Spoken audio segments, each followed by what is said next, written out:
एक बहुत ही प्राचीन कहानी है। पुराने काशी में एक व्यक्ति था जिसमें आत्मज्ञान, आत्म साक्षरता प्राप्त करने की बहुत ही लालसा थी। उसकी पूरी खोज ऐसे गुरु की तलाश में थी जो उसे ज्ञान सिखा सके। बहुत भटका एक अच्छे गुरु की तलाश में। वह एक गुरु से दूसरे गुरु के पास, दूसरे गुरु से तीसरे गुरु के पास, तीसरे गुरु से चौथे गुरु के पास, ऐसे ही वह कई गुरुओं के पास गया ज्ञान सीखने के लिए, खुद को जानने के लिए।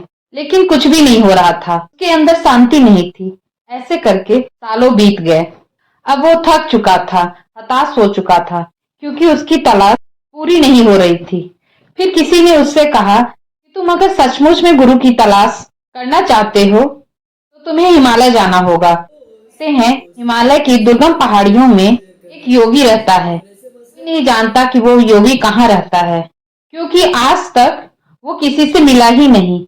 किसी को उसके बारे में पता चलता है, वो योगी वहां से चला जाता है और पर्वतमाला की और भी गहराइयों में जाके रहने लगता है। एक बात निश्चित है, वो हिमालय पहाड़ियों की घाटी में ही रहता है। बस किसी को पता नहीं वो कहाँ रहता है। तुम्हें हिमालय की दुर्गम पहाड़ियों में जाकर ही उसकी तलाश करनी पड़ेगी। वह आदमी बूढ़ा हो रहा था, फिर भी उसने हिम्मत जुटाई। वह हिमालय के खर्च के लिए परिश्रम करके धन इकट्ठा किया। फिर उसने यात्रा शुरू की। उसने अपनी प्रारंभिक यात्रा ऊंट से, फिर घोड़े से सवारी करते हुए अब वो हिमालय की पर्वत घाटियों पे पहुंच चुका। अब उस पहाड़ों में उसे पैदल ही चल के जाना था।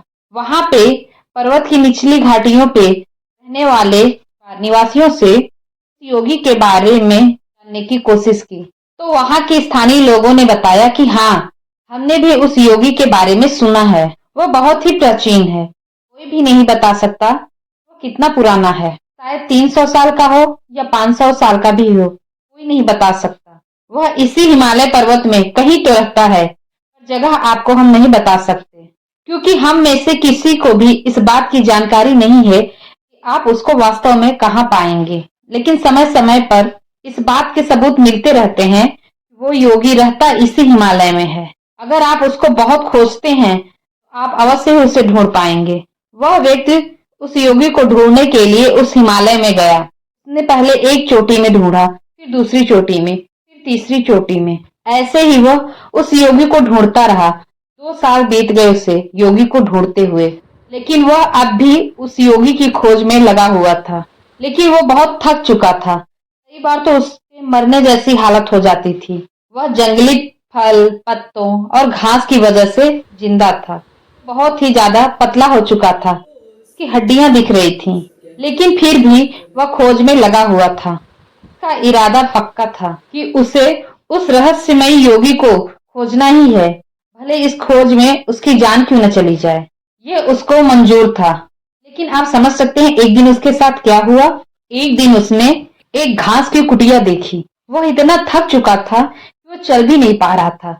लगभग खिसकते हुए वह उस कुटिया के पास पहुंचा। उस कुटिया में कोई दरवाजा नहीं था।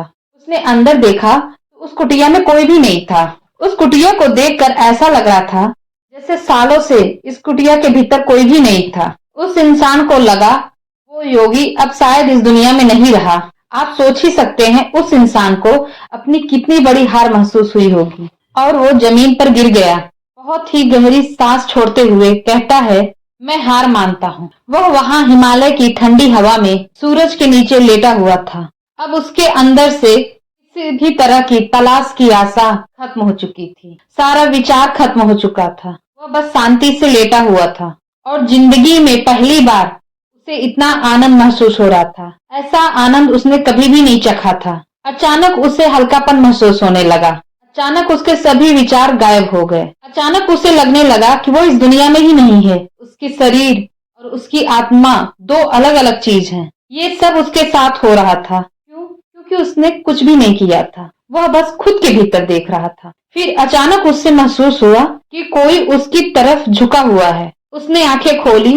उसने देखा कि सामने एक बहुत ही तेजस्वी आंखों वाला एक बहुत प्राचीन व्यक्ति खड़ा हुआ था, जिसे देखकर लग रहा था कि सैकड़ों सालों से इन्हीं पहाड़ों के बीच रह रहा है। उस बूढ़े प्राचीन व्यक्ति ने मुस्कुराते हुए कहा, आखिर तुम मुझ तक पहुंच ही गए। वह व्यक्ति मुस्कुराने लगा। उस प्राचीन योगी ने फिर कहा, क्या तुम्हें मुझसे कुछ पूछना है? उस आदमी ने कहा, नहीं। यह सुनकर वो योगी बहुत जोरों से हंसा। यह एक अद्भुत, एक जादुई हंसी थी। उन योगी की हंसी पूरे घाटियों में गूंजने लगी। ऐसा लग रहा था उस योगी के साथ पूरी की पूरी हिमालय की पहाड़ियां भी हंसने लगी हैं। उसकी हंसी की खिलखिलाहट काफी समय तक उन पहाड़ियों में गूंजती रही। फिर उस योगी ने कहा, तुम अब समझ गए ध्यान क्या है? उस आदमी ने जमीन पर लेटे हुए ही कहा, हाँ, अब मैं समझ गया। आइए समझते हैं कि उस व्यक्ति के साथ ऐसा क्या हुआ कि जिस ध्यान को वो सालों में ना समझ सका, वो एक पल में उसको कैसे समझ गया। वह सब जो उसके अस्तित्व के गहरे मूल, उसकी अंतर आत्मा से आए थे कि अब मैं हार मानता हूँ। उसी हार में उसके सारे खोज, सारे प्रयास, सारे लक्ष्य गायब हो गए। जिस क्षण उसने यह कहा कि अब मैं हार मानता हूँ, अब मेरी तलाश खत्म हुई, उसी क्षण वह व्यक्ति नहीं रहा और उसे आनंद की प्राप्ति हुई। वह चुप था, अब वो कुछ भी नहीं था और उसने गैर अस्तित्व का अंतिम चरण को छुआ। जिस क्षण उसके जीवन से सारी खोज, सारी लक्ष्य, सारी लालसा समाप्त हो गई, उसी क्षण उसे पता चला कि ध्यान क्या है। वह समझ गया कि ध्यान एक ऐसी मानसिक अवस्था है जब मन में न कोई लालसा, न कोई इच्छा, न कोई उम्मीद हो, न कोई विचार और न ही कोई बंधन हो।